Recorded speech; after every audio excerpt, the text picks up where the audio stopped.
Feasts and fasts is today's topic.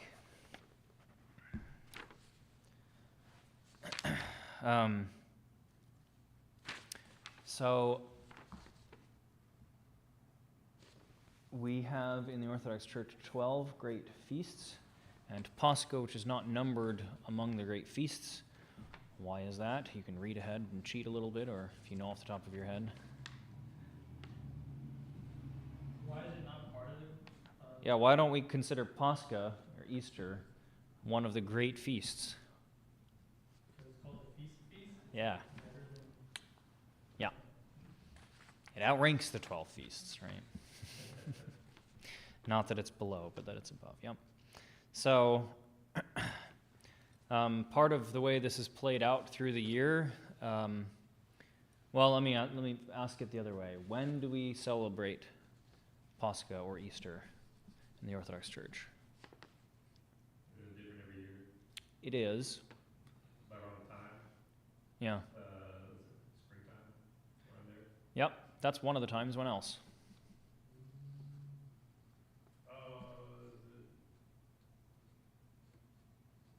too sure. I was thinking about the one in January, or was that the one? No. Every Sunday. Oh, It's the only feast that we take through the entire year, right? Every Sunday is considered a resurrectional service, so that's why we'll talk about in Lent, but the weekdays we do dark vestments, we change the melodies to be a lot more minor, somber types of melodies, but then we get to Sunday, and it's not exactly that we go into super bright, super happy, but we do ease off a little bit, right? We go to purple, which is a little less dark, and we go back to some of the more normal melodies. So even in Lent, when we're preparing for Pascha, we still keep Sundays as with every Sunday through the year as a commemoration for Pascha.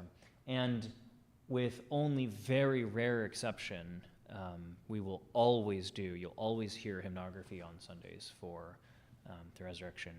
The only times that this is displaced is when there is a great feast of the Lord that falls on Sunday. So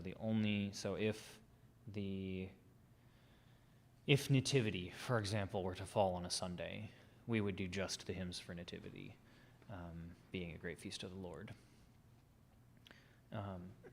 But all the rest of the time, the default for Sundays, and of course for Pascha itself, is to remember the resurrection. Also, unlike the other feasts, it has a very long fast in front of it. So there are a few other feasts that have fasts before them, but Lent is definitely the longest and strictest. The Nativity fast is equally long, but it's less strict.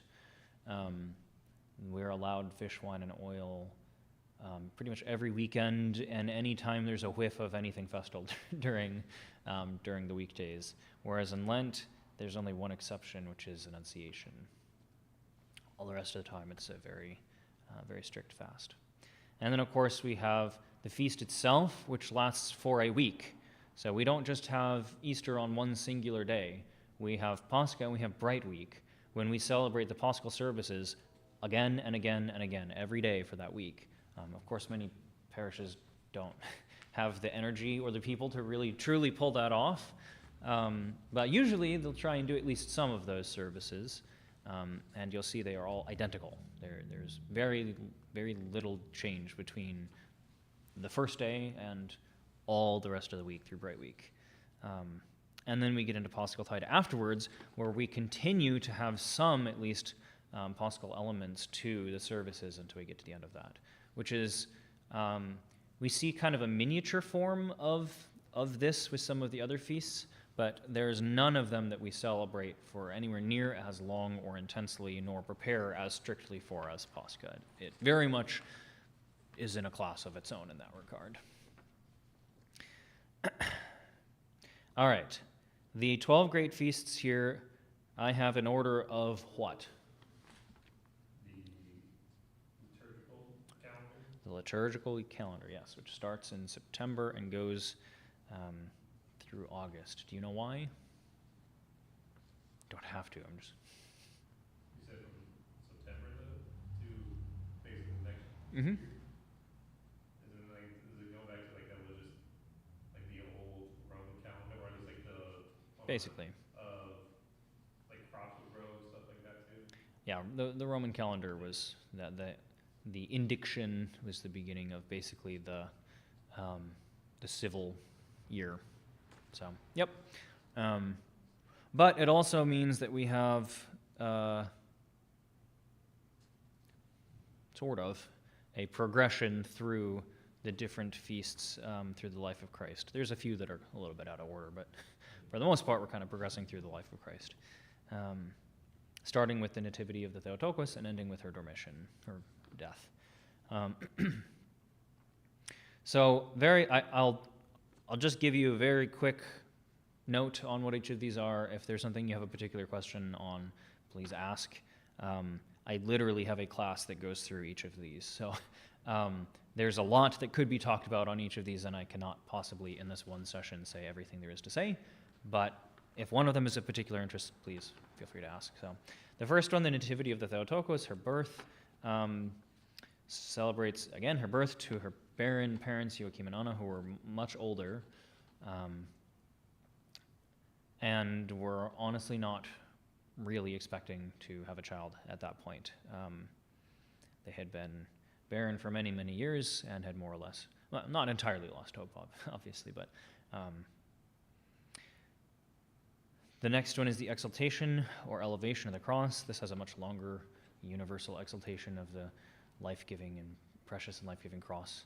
On September 14th, this celebrates the finding of the cross by St. Helen in 326, and also a few other, most notably the recovery of the cross from the Persians, and I think there's actually a third finding of the cross that is celebrated that day as well. But the biggest one, and what most of the hymns are dedicated to, is the finding of the cross by St. Helen in 326. It's an interesting story if you want to go read it. But basically in the St.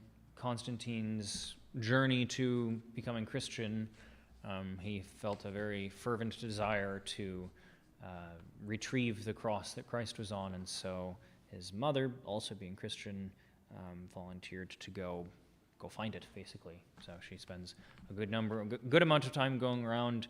A lot of the churches in the Holy Land at least have their modern start as a dedicated whatever around that time. She founded a lot of churches.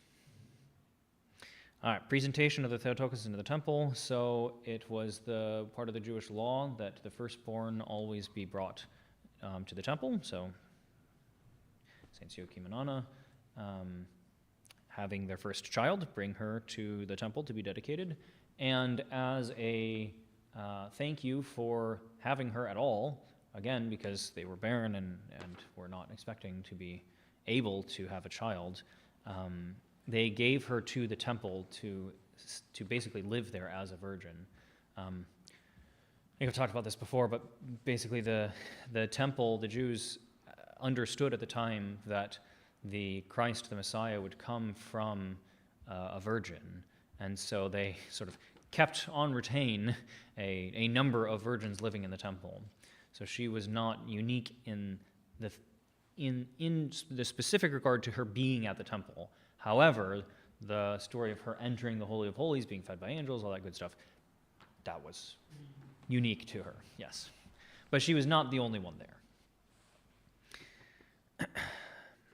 The Nativity of Christ, or Christmas as people know it more commonly, December 25th. I hope I don't need to say too much about this, but the specific point to this feast is celebrating that the creator of the world, God, becomes man and puts on full human flesh in everything that entails. So it's very much focused on his humanity, on that he was born from the Theotokos and that he, was fleshy and human just like all of us. The Theophany, the next feast on January 6th, which celebrates his baptism by John in the Jordan River, focuses more on his divinity. If you look at the hymns and what the church talks about, this is the revelation of the Trinity. We sing about how the voice of the Father, and the Spirit in the form of a dove, and then of course Jesus, the Christ, the second person of the Trinity, the Son of God, is the revelation of the Trinity. So we've got these two feasts that really serve to highlight his humanity and his divinity, both in full and complete forms without suffering any kind of loss or degradation. So they're very much a pair. And in fact, historically, they were celebrated together. And it was as there started to become specific heresies about the nature of Jesus that ultimately they decided to split them out and focus one much more on the humanity and the other much more on his divinity. The next is the meeting of the Lord in the temple on February 2nd. So just like Mary, being the firstborn, was brought to the temple, Jesus also, being the firstborn of Mary and Joseph, was brought to the temple.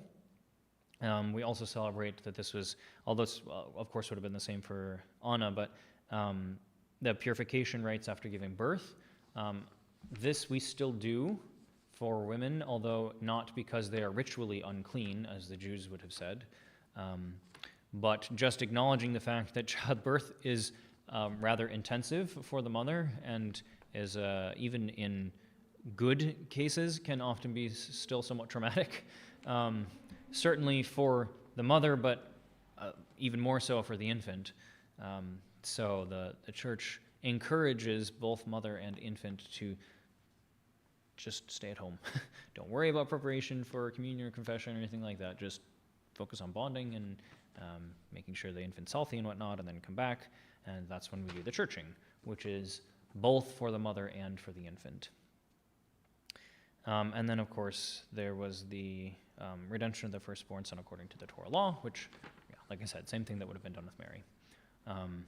It's also at this feast that we get the prayer of Saint Simeon, Lord, now let us allow thy servant depart in peace according to thy word, for mine eyes have seen thy salvation, Jesus, which thou hast prepared before the face of all peoples, a light to enlighten the Gentiles and the glory of thy people Israel. So as a very old priest in the temple, he had been told by God that he would not die until he had seen the Christ come, and so upon seeing the Christ now, he knew that that was fulfilled. And also the prophetess Anna is present and speaks a little bit too. So that's the meeting of the Lord in the temple. Next, March 25th, is the Annunciation, which celebrates the angel Gabriel coming to the Virgin Mary and telling her that she would conceive and bear a son. I think one of the important notes here is that what is the difference between March 25th and December 25th? What is the gap there? 9 months. Exactly 9 months, right? So the church celebrates his conception, because the Annunciation is considered to be his conception. Some of the saints, even in their writings about it, refer to Mary conceiving through her ear, which is a somewhat of an odd phrase, but I think you understand the point. Yeah. But being perfect human, right, as well as perfect God, fully divine and fully human, his gestational period is the perfect 9 months. We celebrate Mary and John, the forerunner, the Baptist, the Theotokos and John, as plus and minus 1 day. So they are as close as you can get to being perfect without fully being actually perfect, which is interesting. Minus leap years. Sure. And then, so after this point, we get into several feasts that move, right? Because Pascha, as you rightly pointed out, moves every year. So Palm Sunday, being the Sunday before Pascha, happens 1 week before whenever Pascha is. There's no set date. But generally, early spring, sometime between the beginning of April into May, like mid-May. And this celebrates the triumphant entrance of Jesus into Jerusalem, our icon for that. Oh, I should have pointed this out. I didn't say it, sorry. On top of the iconostas up there, we have the icons of the feasts. So that's what those are, those silver ish bordered icons are along the top. Those are all of these feasts, starting on the left with the Nativity of the Theotokos, with one exception, which is that they made a mistake, and instead of putting, instead of putting Pentecost, for some reason they put the resurrection. And that wasn't noticed right away. So it is 11 of the 12 great feasts in Pascha. But generally speaking, that's what those icons are up there, is the great feasts. So Palm Sunday is 2 over from the mystical supper in the middle there, to the right. You can see he's seated on the foal of an ass, as the scriptures say. Yep. Self-explanatory. Yeah. And then the Ascension, 40 days after Pascha. So if you skip the resurrection one, then that's the next one. Obviously celebrates Christ ascending into the heavens in front of the disciples and apostles. And then Pentecost, which again, that's the one that's not up there because they gave us the wrong icon, is the 50th. So literally Pentecost would mean penta for 50, right? So literally 50 days after Pascha, celebrates the descent of the Holy Spirit on the disciples in the form of fiery tongues, and therefore the initiation of their going out and preaching into the world. Next to last is the Transfiguration, which is the second to last one up there. And that one celebrates Christ's revelation of his divine nature to the Peter, James, and John, at least as far as they could bear it, as our hymns say, on Mount Tabor. And the two figures next to him are, you remember? Moses and Elijah. Yeah, do you know why? Was it one was like the representation of the law and the other one the prophets? That's a good thought. That's not traditionally what the fathers say, but probably some of them do. Was that Elijah never truly died, and then Moses' body was taken up too? You're very close. Very close, yes. Moses and Elijah representing the living and the departed, right? So showing that so he's revealing his divine nature, right? The shining with the uncreated light, and the voice of the Father, speaking to the three. But then, yes, those two on either side showing that he's the God of all, right? The living and the departed. The famous Matthew line, too, that he's not the God of the dead, but of the living. Yes. So that also kind of represent that icon, too, in this feast. Probably, you're probably talking about, too, that feast of kind of goes into the whole of saints, is that if you never truly die, or your communion is not shut off or cut off with Christ Sure. from an earthly type. And that, I guess the Transfiguration is like a pretty clear one of Moses and Elijah still talking to Sure. Christ. Yeah. Yeah, when he says he's the God of the living, not the dead, sometimes people, I think, just get confused and don't really know what to do with that. But yeah, what he's saying is that when you are a believer, right, when you put on Christ and have life in him, then even when you depart from the physical realm here, you are still alive in Christ, and that's why we have the icons all up, right? Because they're not gone. They may be dead, but they're not gone. Right. And then the last feast, all the way over on the right there, the Dormition of the Theotokos, celebrates her falling asleep. This was after the disciples and apostles go their ways to preach to the nations. They are brought back for her funeral, and Thomas is not present again. And a week later, he comes and asks for the tomb. So they do the whole funeral service, which is what is depicted there. You'll see, I think it's usually Peter swinging the censer, which if you were around for the funeral we had here, I don't remember, were you? No, I didn't. Okay. Either. Okay. Well, we do have the video on our, it was streamed like pretty much all of our services, so you are welcome. You can also just find other videos on YouTube, pretty easy to find. But the censer is an important part with the incense the whole time, so that's depicted there as well. And also, it's really hard to see from where you are here, but if you, at the end, get a little closer and go look, you can see that Jesus is holding basically a little swaddled Mary, which is her the depiction of her soul. So highlighting that she died, right? Thomas then goes a week later and asks for the tomb to be opened so he can pay respects and finds her body not present. So our theology around this is a little different from some of the other Christian groups out there. All of them, I think, actually. So we hold very firmly that she did, in fact, die. She is human, like the rest of us, and while she may have never consciously sinned, right? She never made a bad decision. She was not born via some other method, as other popular groups say, which would make her humanity be separate from everyone else. If she was preserved from the guilt of sin, as some groups will say, then she had no ability to die, or no reason to, because that's the result of sin, right? And so now there's this whole buildup of an alternative series of events that don't involve her dying necessarily, at least. It's not as firm, I believe. But in the Orthodox Church, regardless of any of that, we celebrate one of the major feasts of the Church being her death.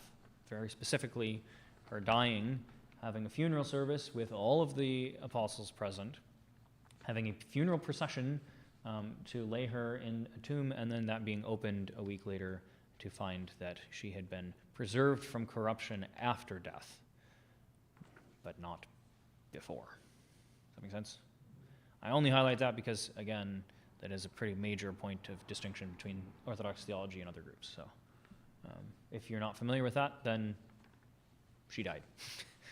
And it wasn't also that Christ himself also took her body up to after that? Yeah, so when the tomb was opened and Yeah. she was found not there, yeah. The only thing left behind was her sash, and that to this day is kept on one of the monasteries in Mount Athos. So, yeah.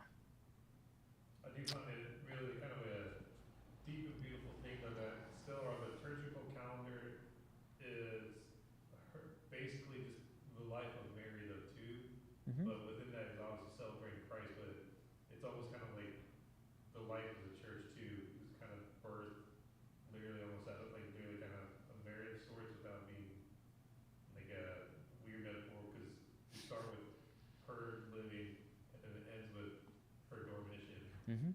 So it's kind of like salvation is within Mary kind of sorts that you could say, because she birthed. Sure. We would never use terminology of, co-redemptrix or anything like that. But I certainly understand your point, yes, and her very integral role in the story of our salvation, yeah. Because I don't think, even like, some of them, just like out of this class, when we talk about like the hymns and stuff too, we learn a little bit more about the hymns of kind of each one of these. Mm-hmm. You kind of like get the sense too that she really is like the archetype of like the Christian life though. Oh, very much so, yeah.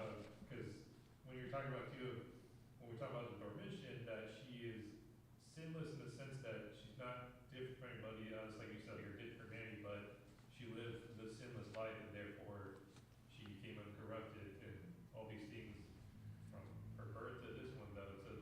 So that's the Christian life, is but that Sure. herself. Yeah, the fact that she is the same as all of us simultaneously means that Jesus took her humanity. Jesus took her humanity, and therefore our humanity. But it also means that she is an example we can actually follow.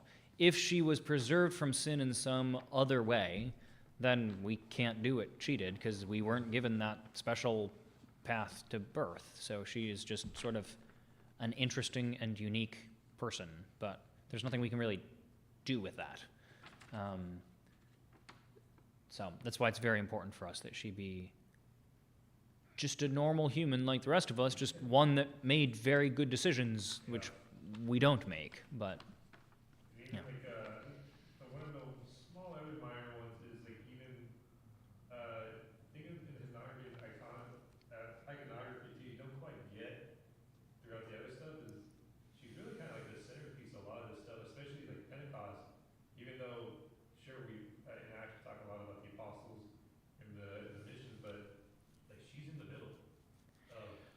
That is a point of, oh, you're talking about the Ascension or Pentecost? Ascension, right?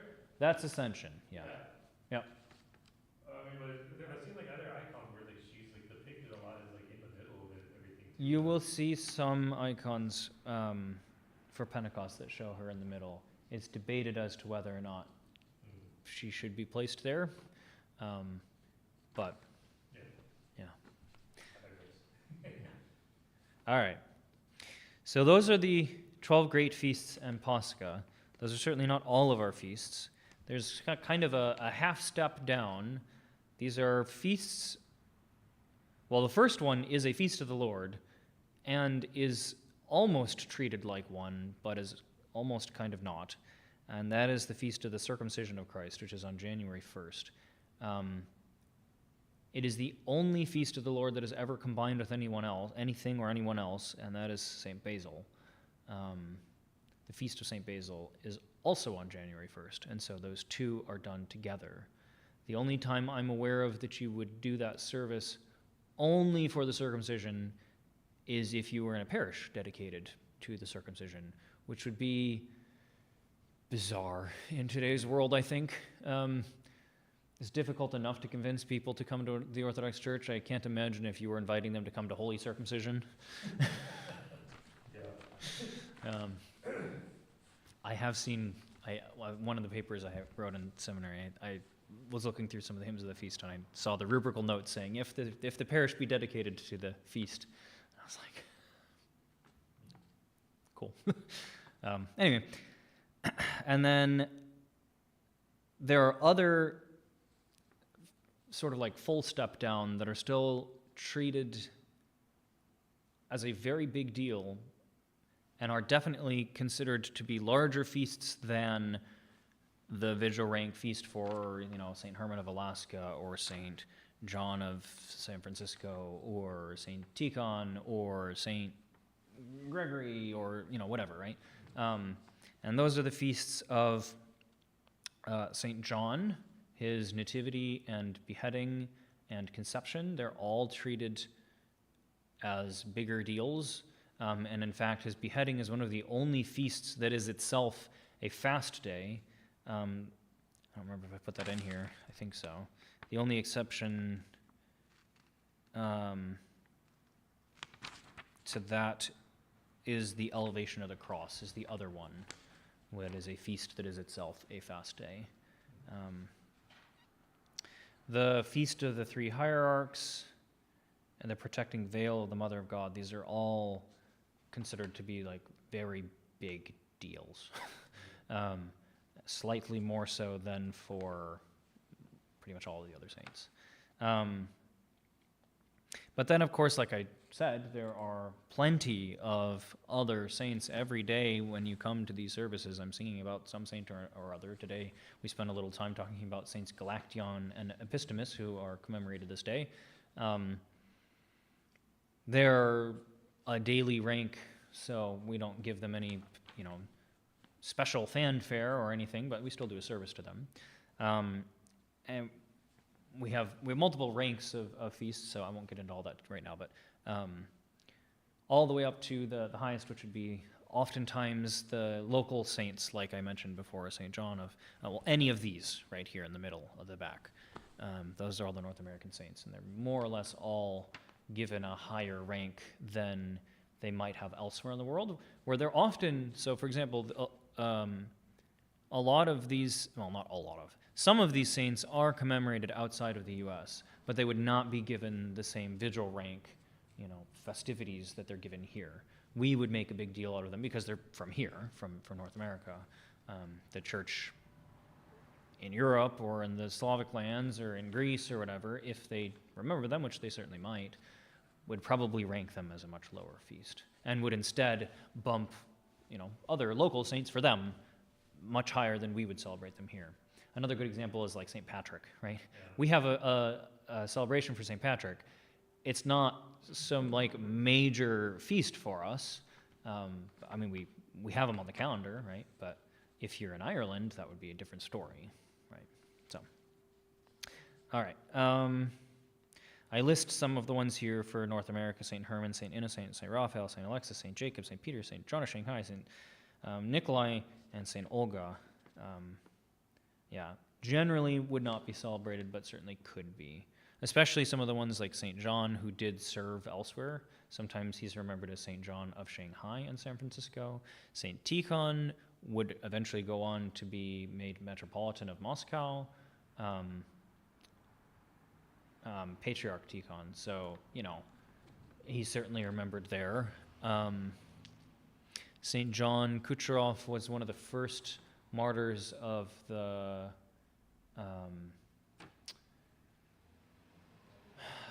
Russian Revolution, so he would be remembered over there as well. He was here, and then upon hearing of his people, his family and whatnot back home suffering, decided to go back to be with them and was ultimately martyred there. So, saints that spent time in both places would probably be commemorated in both, but some of them, like St. Olga, was born and raised here, right?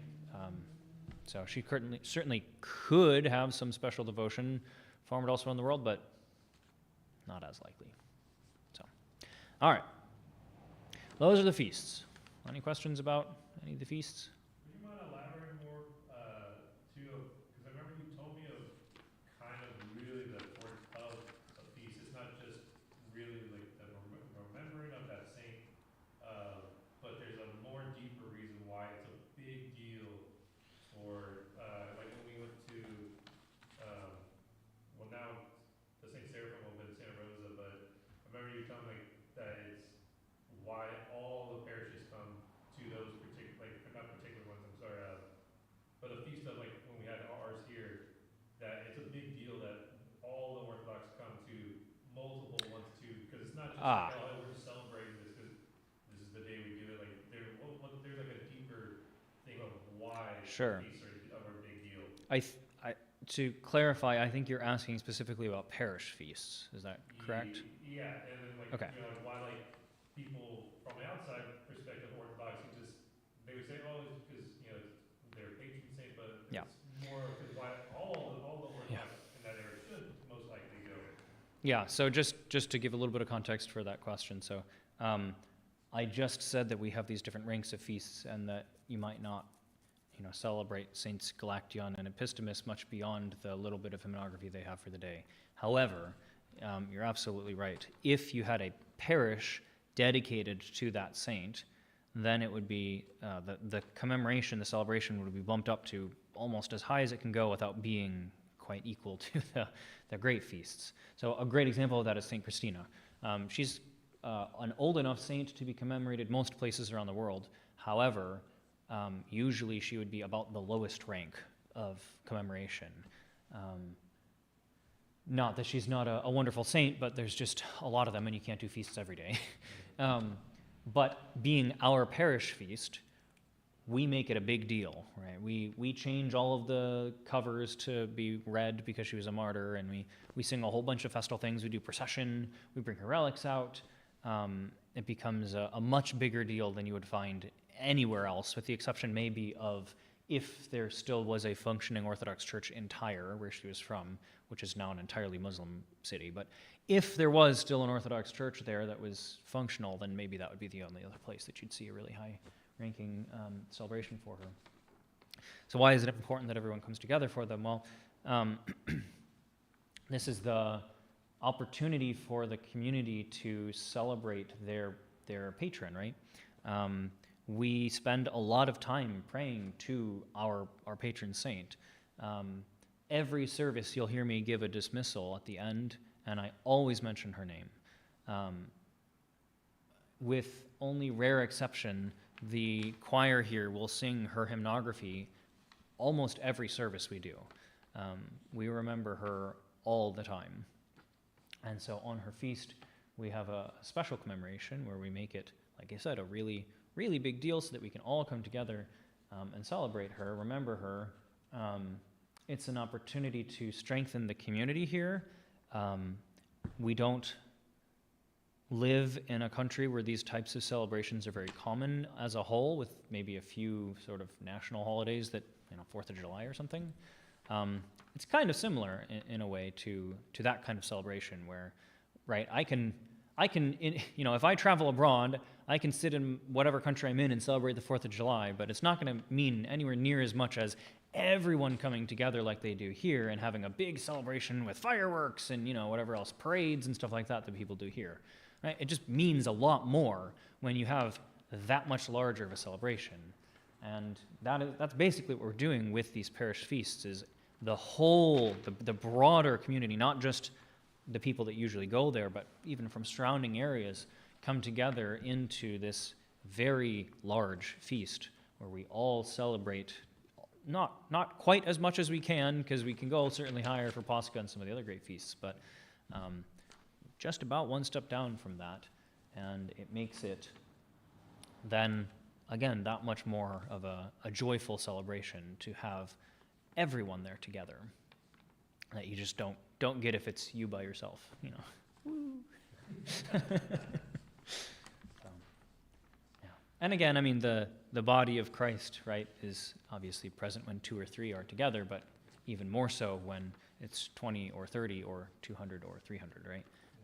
The more people we get together, the bigger the celebration. So those of you that were able to go to Fort Ross, you would have seen a very large celebration like that, and how much more joyful was it to have so much of the church assembled together in one place celebrating together. Yeah. All right. So if you flip it over now, we'll get into the fasts. The feasts are the fun ones because we get to party, and at least a little bit, a sober party at least. The fasts are less festive. They are starting with Lent, just like we started with Pascha on the other side. This is the Great Fast, as it's sometimes called. 40 days of strict fast, little to no relaxation. I said all this already, but again, just to remind. And we spend so much of it focusing on Christ's coming death and resurrection, and specifically on our need to prepare ourselves for this. The hymns don't really hold back.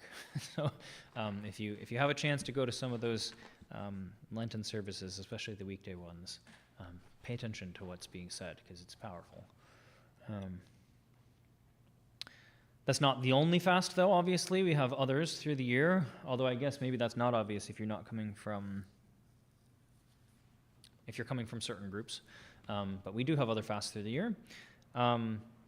The Apostles' Fast is the one that starts immediately after Lent. And actually, I didn't really talk about it on the other side. I should have, though. It should be listed among that second paragraph of the other feasts, this feast of Saints Peter and Paul. This is yeah,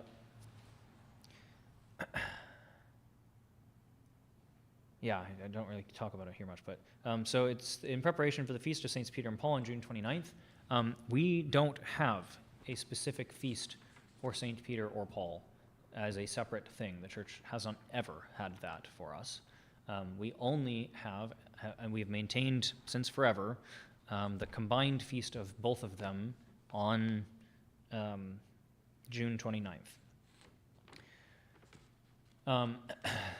They are hailed as the chiefs of the apostles and as the 2 pillars of the church, sort of the founding pillars upon which much of the church stands today. And so it's a big deal. The feast is celebrated quite intensely, and the fast beforehand also. Being on the new calendar, we have a slight liturgical oddity, which is that sometimes we have almost no Apostles' Fast, because it starts basically whenever Lent ends within a certain frame and goes until the feast. If Pascha is very late, then Paschal Tide will end very late, and therefore there's basically no time for the fast before we get right into the Feast of Saints Peter and Paul. At the earliest, the fast is almost a month long. So you do the 40 days of Lent, and then you get the 40 days of celebration plus Holy Week, and then you get nearly a month of the Apostles' Fast right after. But it just really depends on the year. It is not as strict of a fast as Lent by a long shot. But it's still a pretty major fast in the church. There's really only 4 of these major fasting periods. Dormition fast is the next one, before the Dormition of the Theotokos. This one is only over 2 weeks, from basically the beginning of August until the feast. And then the last is the Nativity fast, which is given a bunch of different names. Advent is what I think most people here in America probably know it as. We don't tend to use that word. We'll usually just call it the Nativity fast, but sometimes you'll hear people call it St. Philip's fast, or even some people will call it the Winter Lent. That comes from, some people just call every fasting period Lent, even like Wednesdays and Fridays through the year they'll call the Lenten fast or whatever, which isn't strictly accurate, but whatever, you get the idea, I think. And the Nativity fast starts November 15th and goes basically to the day before Nativity through December 24th, which is 40 days. And like I said before, it is, I think it is maybe a little stricter than the Apostles' and Dormition fast, but still less than Lent. Lent is definitely the strictest fast we have.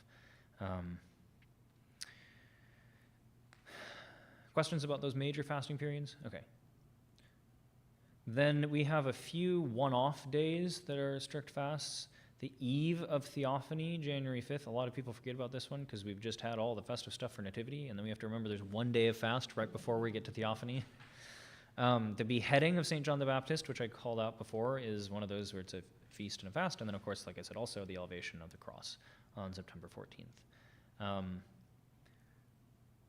Those are the only days that we just sort of randomly have a fast day that's not really part of a broader or larger celebration. It's just we've got the one feast, and it is, or in the case of Theophany, the day before, that is a fast. And then every Wednesday and Friday, with a few exceptions, are fasting days for us. During the after feast of the Nativity, to Theophany, with the exception of the 5th, is fast-free. The week following, basically as we build up to Lent, we have a week of normal, we have a week of no fast, a week of normal, and then a week of just no meat. So you still have dairy and everything else. And then we start Lent proper. But one of those preparatory weeks is a completely fast-free week. And then both Bright Week, the week after Pascha, and what's sometimes called Trinity Week, or the week after Pentecost, are fast-free. So those are the only Wednesdays and Fridays that are not fasting times. All of the other Wednesdays and Fridays through the year are. So when you add up all of the greater fasting periods, those one-off days, and every Wednesday and Friday, it ends up being a little more than half of the year in total that we are fasting. Of course, it's spread out, so I don't know that it necessarily feels like that, but it is a little more than half the year that we fast. We fast for a number of reasons. I mean, first and foremost, Jesus says to.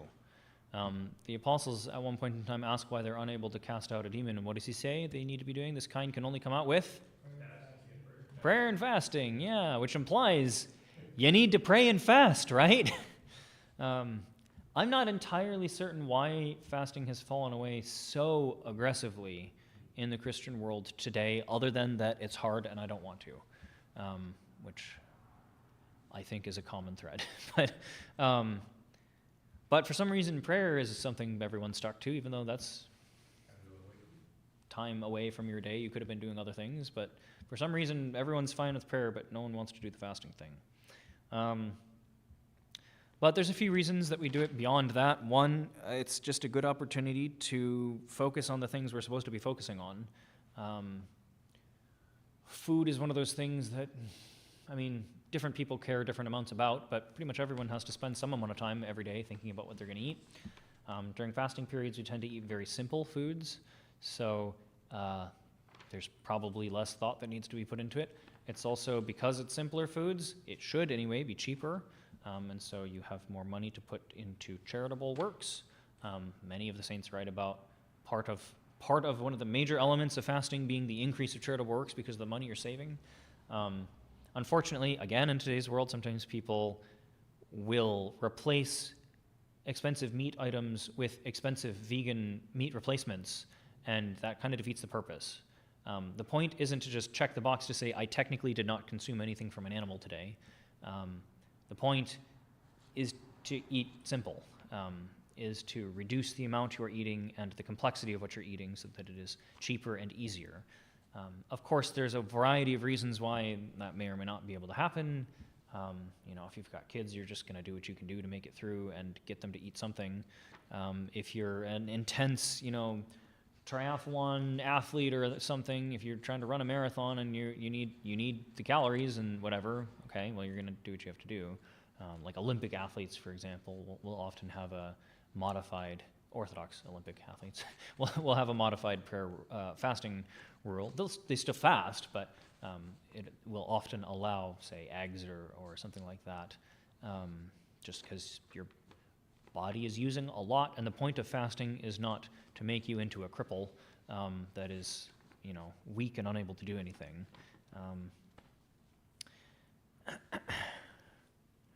Fasting usually involves a strict fast, meaning that we do not do meat from anything with a spine, or any byproduct thereof. So milk, eggs are included in that. Fish,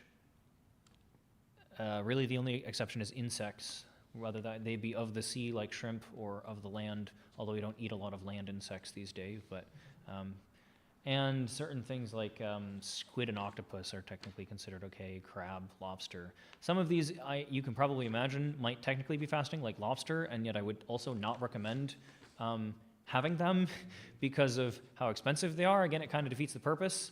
That obviously wasn't always the case. There's actually some laws on the books in the United States about it being inhumane to give inmates lobster because it's considered such a low-tier trash food. Yeah. These days we have a slightly different opinion of it, but yes. So again, thinking of it from the perspective of not just checking the box of having not had anything from a spine, but also reducing complexity and making it cheaper, then probably not doing a lot of crab or lobster. With the exception, when we have feasts in a fast, right, then often we will allow there to be fish, wine, and oil, which are not allowed usually. By wine, we mean all alcohol. Some people try and say that it means just wine. It doesn't. It means all alcohol. Some people also try and say that oil means just olive oil. It doesn't. It means all oil. The exceptions to that are if you have cast iron or stainless steel pan or something, put a little touch of oil on there so that you're not charring your food. The difference between that and cooking something like the Italian dish aglio olio, which is like noodles doused in oil, right? That's a very different thing, right? That is a dish where the oil is very prominent. Yes, okay, there's nothing from an animal, but the oil is kind of central to that one. The tiny little splash you put on your pan is serving a mechanical purpose. It's not really seasoning or changing the way you ingest the food. So a little bit of neutral cooking oil is okay. If you are curious to try and follow these, pretty much any Orthodox calendar you find, whether it be an app on a phone or the physical ones that we have here, will indicate what the day is and what kind of fast is to be kept that day. The norm is to shade for a fast day and then put somewhere just literally the words fish, wine, oil or something like that, or to indicate.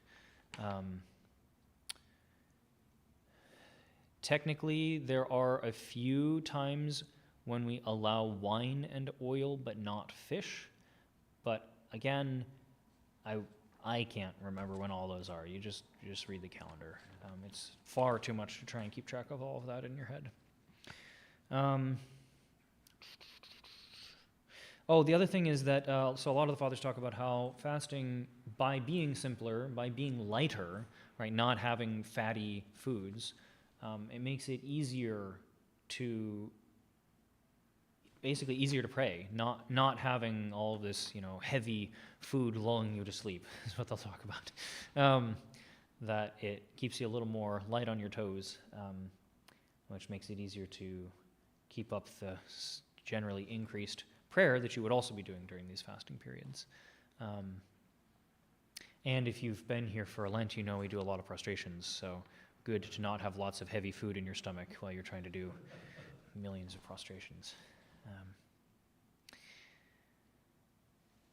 The last thing I think to say here, well, there's a few more things, but so we're not saved by fasting, right? This is an important thing to do. Don't get me wrong, but it's a tool. It is not the measure by which we make it into heaven or not, right? So there are many reasons why one might not fast, including anything from being sick to being pregnant or nursing, medications that require you to have certain kinds of things,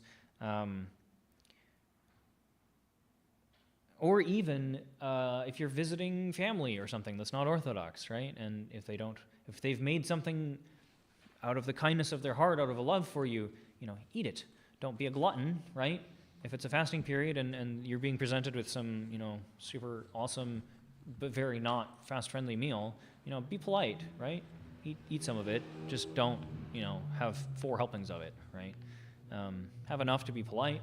The thing is, food is one of those things that it's almost always possible to say like, I just ate, so I'll have a little bit. I'll try it, But most people don't really give a second thought to that kind of thing.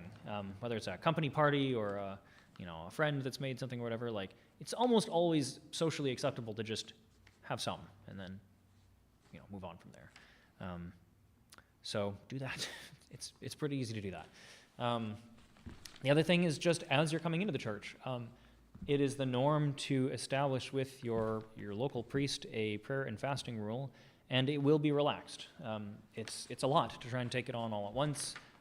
You have to learn to cook probably new things that you haven't done before, unless you spent some time as a vegan or vegetarian in your past. So it's an adjustment. It's a change. It can be a challenge. And so usually that process involves kind of easing into things and getting used to a certain level and then adding another thing and getting used to that and adding another thing and getting used to that. So those coming into the church often also, just like little kids, right? Little kids, as I mentioned earlier, are picky, and you just got to get them to eat anything remotely healthy, whether or not it's fast-friendly. And we focus on that once they're a little older and can be reasoned with a little better. So what that ends up meaning is that when you look around pretty much any Orthodox community, chances are good no 2 people are keeping the fast identically at any given time, right? There's always going to be some reason why someone may be, relaxing a little bit or even keeping it slightly more strict because of whatever they're doing. You will sometimes, in the life of confession, it's not uncommon to have a confessor recommend additional fasting above and beyond what would normally be prescribed. So there's reasons why you might relax, there's reasons why you might increase. It just really depends on the person and their situation, whatever they're doing, whatever they need, whatever they've worked out with their priest. And that's okay, because it is not the measure for our salvation. It is a tool to help us. St. Paul says, do you remember what St. Paul says about fasting? He has that whole thing. We read it right before Lent. It's the epistle for the Sunday before Lent. To heavily paraphrase, if my fasting is to cause another to sin, then I will never fast again. Right? So it's a tool. It's a good one. It's a very helpful tool, but it's ultimately just a tool. Some people I know because of the various groups, the non-canonical groups that I spent some time in as a child, get way off into the weeds about checking ingredients lists on things and like, well, the second to last ingredient on this thing is casein, so that comes from milk, we can't have it. The reality is that in modern times, with the mass and industrial production of food, oftentimes things are produced with an intent, with a chemical intent, right? So you'll use some particular protein or fat or whatever, sugar, to achieve a desired goal that has nothing to do really with the flavor or the overall experience of the food. They just felt like casein was the best protein to use here or whatever. That is a very different thing. The general rule that I tell people when trying to determine if something should be considered okay is if you would expect it to be okay. Like, bread is a very good example. I don't know if either of you spend much time baking, but would you expect there to be milk and eggs in bread?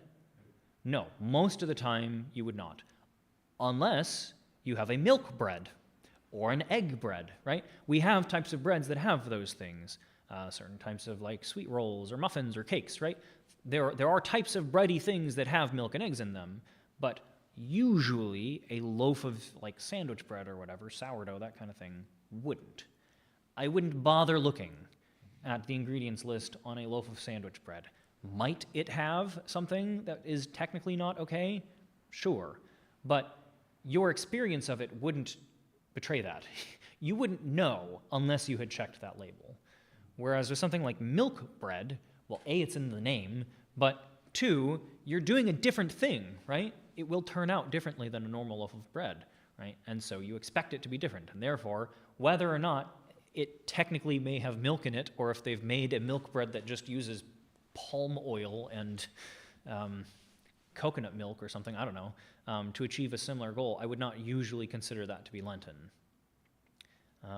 Similarly, a lot of the fake meats, like the Beyond, there's other ones too, I'm blanking on what they are, but Impossible, yeah, that's another popular one. Technically, sure, it's mostly pea protein and definitely not from an animal, but if it walks like duck and sure as heck tastes and feels like duck, or in this case beef, you really achieving much, right? They tend to be not that different in price. They tend to be kind of expensive, and then you're really just not changing anything, which is not the point of fasting. I'd much rather just do, beans and rice or something on a fast day than try and make my normal sloppy joes with impossible meat.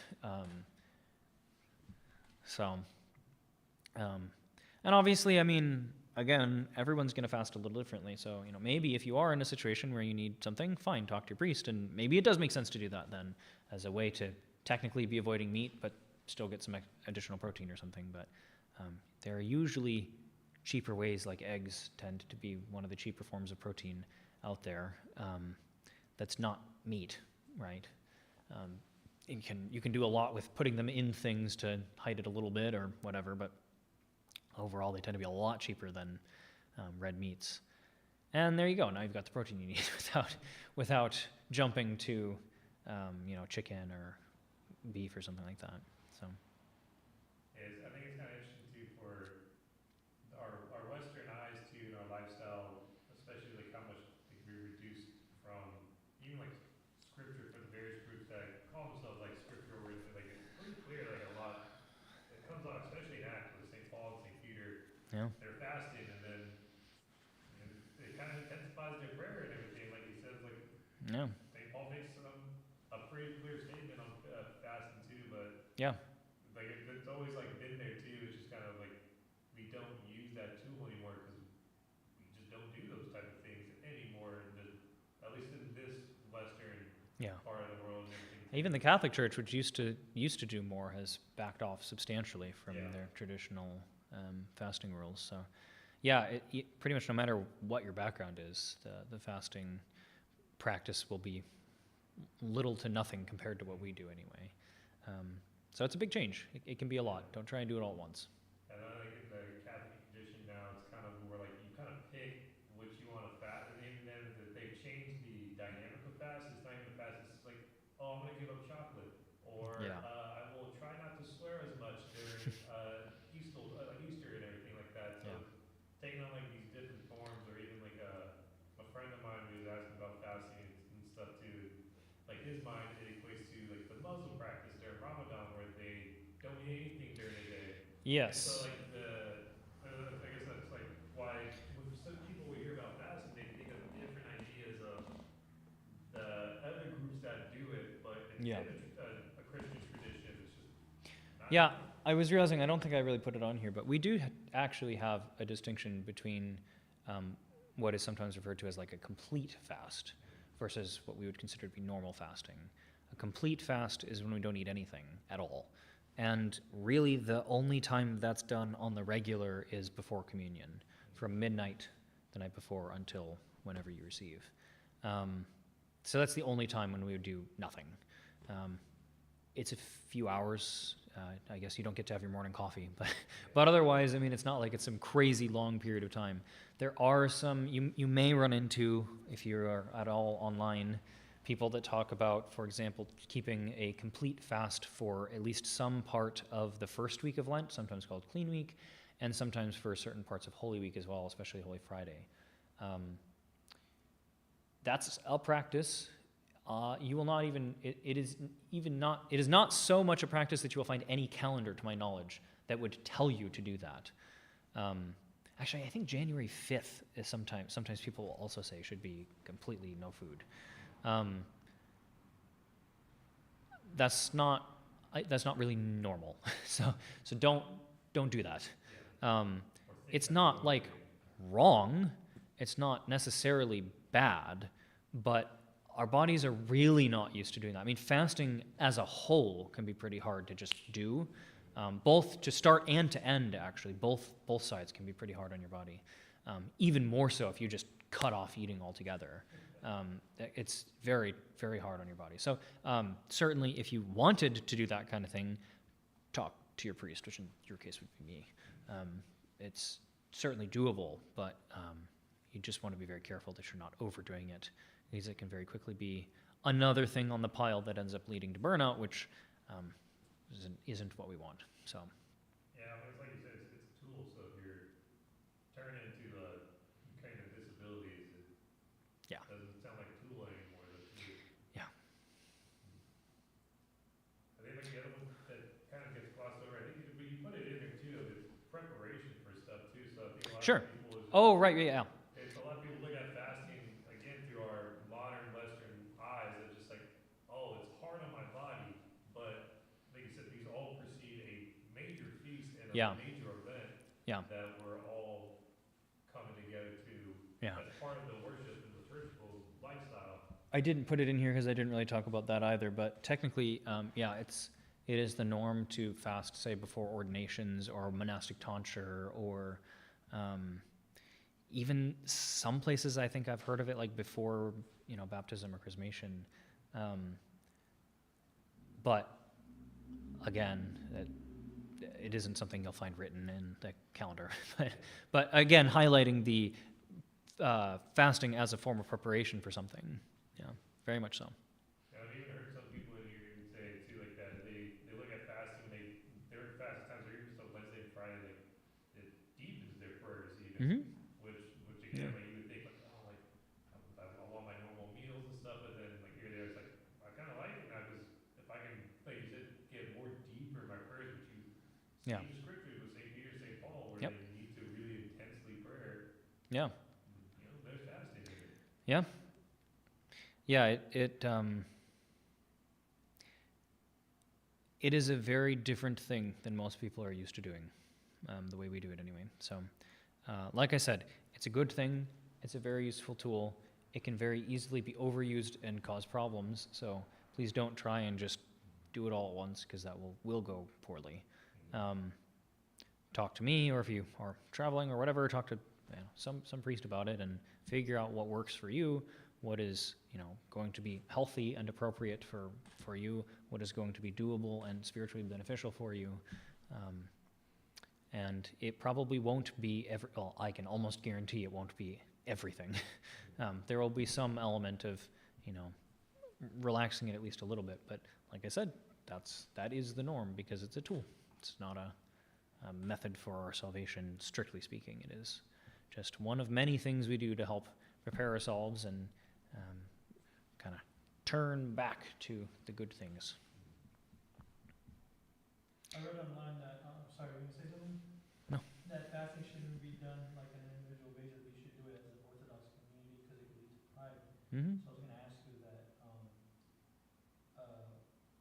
for someone that just wanted to do it on their own, is that like spiritually dangerous?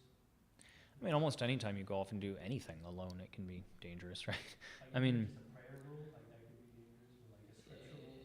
yeah, we actually don't usually recommend prayer rules to be done. Well, we never recommend they be figured out individually. It's always to be done with the priest as part of whatever the community recommendations are. Yeah, when you start, there's a few stories I can think of, but the one that stands out right now to me, there was a monastic, had a cell in the forest. He was known for being very holy and would do, like 4,000 prostrations a day or something. And one day this saint came up to the door and saw that there's like a big old gash, like a big crack in the door that had never been fixed, because you could peek in and see him doing his prostrations in there. And so the man is all boastful about how he's able to do all these prostrations, and basically this saint asks him, so what? What good is it doing you that you can do all of these? Have you actually achieved anything through them? And he doesn't really have a whole lot to show for them. So he says, that the saint says, okay, well, I challenge you, fix the hole, right? Cover your windows, and I want you to do 50 prostrations every day. And we'll see where that gets you. Do it when no one's around, just for you.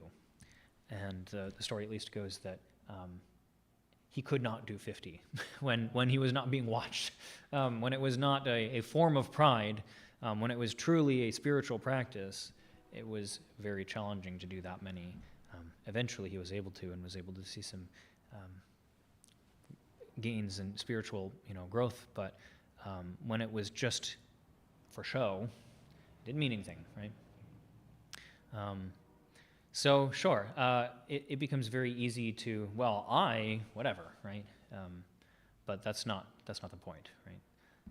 It's a tool. It's to be helpful. It's to be beneficial to you. And just like I wouldn't recommend walking into a pharmacy and selecting your own medications, I wouldn't recommend picking your own prayer fasting rule, because it can be hard sometimes to accurately evaluate where you actually are, what is actually going to be beneficial for you, what would actually see growth and positive change in your life.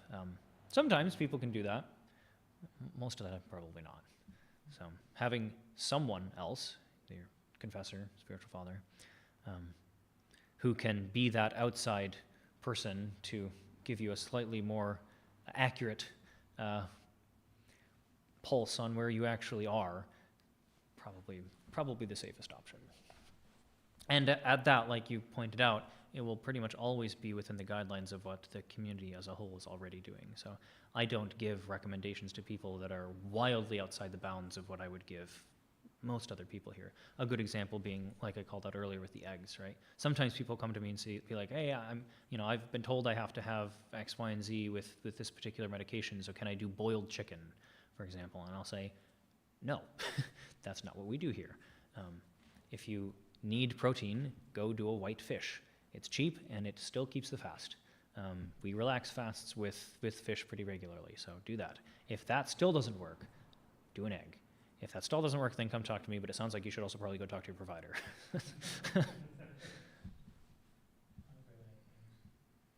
Yeah. It is very often in the Orthodox world considered to be a dangerous thing to go off and do things entirely on your own, not just prayer and fasting. It is very easy to have something become a source of pride, to have something become even if that's not external, right? Even if it's not you telling other people, just within yourself of, wow, look at how much progress I've made doing this thing by myself, right? It can sometimes, often become a source of pride for people. That is much more difficult to have happen when you are simply following the rule that's been given you. Most people don't boast in finishing their antibiotic course, right? That's just kind of the expectation. Yeah, I think St. Basil was talking about that. Essentially, just comes down to, because there's nobody to be accountable for that, or to you, because like you said, you're just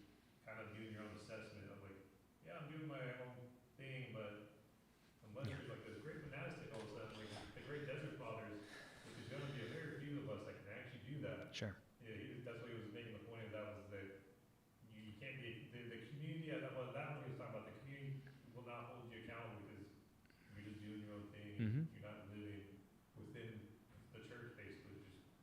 There's also just the very human side of when, for most people, when you are doing something purely for yourself, it's very difficult to keep that up for like a long time, right?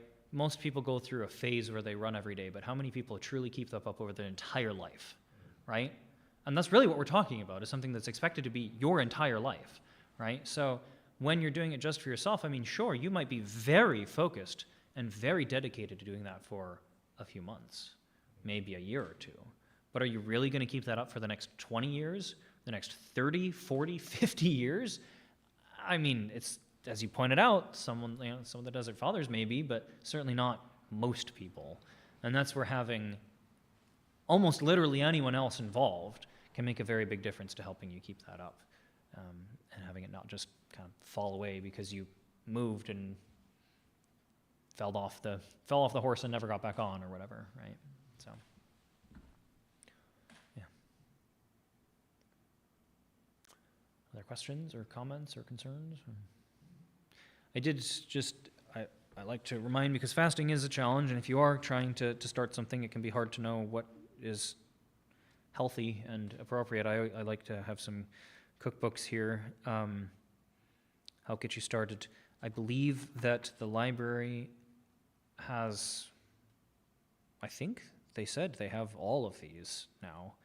I've asked the bookstore to carry some of them if you'd like to purchase. You can, of course, find them online if you just want to buy them from Amazon or your favorite bookstore or whatever. So they're, good places to start if you're not sure what to do. There's so many dishes from around the world, that are totally fine that you might not think of. So unless your culture already happens to have some things that you're used to doing on the regular, it can be hard sometimes to figure out what to do. So it can be very helpful in the process of trying to fast to just grab a cookbook and do what it says for a little while. And there are some very good ones out there, so these are just a few. How do we do for time? Oh, we're a little past, okay. Well, then we will call that good. Thank you. See you all at least next week, I hope, if not sooner. All right. Sounds good, yeah. As always, questions or concerns, feel free to reach out.